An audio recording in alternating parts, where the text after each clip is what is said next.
এমনিতেই চুল ছেঁড়াছেঁড়ি সম্পর্ক প্রতিবেশী দেশ ভারত আর পাকিস্তানের। এবার এই ঝগড়ায় আরও যেন একটু ঘি ঢেলে দিল নৌবাহিনীর গোপন নথি পাচার কাণ্ড।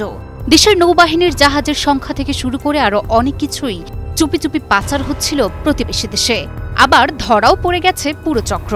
কোন দেশ কাকে ফাঁকি দিল? ভারত কি পাকিস্তানের নৌ গোপনীয়তায় নজর দিল, নাকি পাকিস্তানি চাল দিল উল্টো দিক থেকে? চলুন জেনে আসি। ভারত ও পাকিস্তানের চিরচেনা উত্তেজনার মাঝে নতুন এক সংকট দেখা দিয়েছে। এবার বিষয়টি শুধুই সীমান্ত বা কূটনৈতিক দ্বন্দ্ব নয়, সরাসরি নৌবাহিনীর গোপন তথ্য পাচার।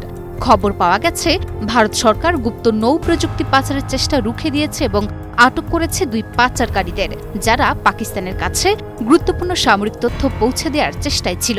এই ঘটনা 2 দেশের সম্পর্কের ওপর নতুন করে চাপ সৃষ্টি করেছে। অবাক করার বিষয় হল, ভারতীয় নৌবাহিনীর জাহাজের গোপন তথ্য পাকিস্তানের হাতে তুলে দেওয়া দুজনই ভারতীয় নাগরিক। পুলিশ সূত্রের খবর, তাদের নাম রোহিত এবং সানুত্রী। তারা দুজনেই উত্তরপ্রদেশের সুলতানপুরের বাসিন্দা।